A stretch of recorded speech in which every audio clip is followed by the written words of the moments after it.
This is the hardest book I've read this year, while also being the bravest and most inspiring. It follows a feminist collective that forms in Tahrir Square in Egypt in 2012 and 2013 during the latter half of those protests to protect women who would go to the square but would be surrounded by these roving gangs of men and assaulted. It's a mix of memoir and journalism by Yasmin El-Rifae called Radius, A Story of Feminist Revolution, and she was an active organizer and participant in the group.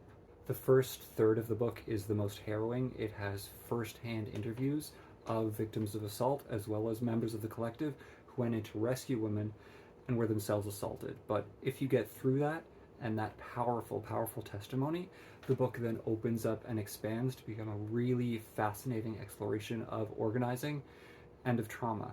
El-Rifae goes into how a group of leadership became sort of unelected decision makers and took away some of the anarchic decision making. She goes into the logistics of how to wear certain clothing, get supplies, get medicine to do this organizing.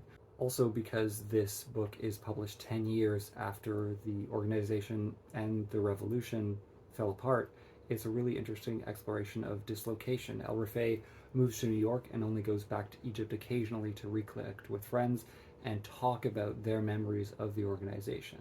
It becomes an exploration of the patriarchy and relationships where she had, and a lot of the members had originally thought that these gangs were paid by the military to go to break up protests, but they come to the conclusion that sometimes it is just mob violence and this degradation of women.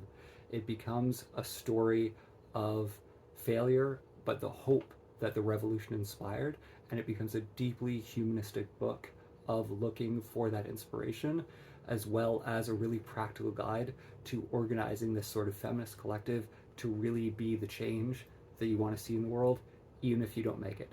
It is one of the best nonfiction and the best books that I have read, and I encourage you to read it.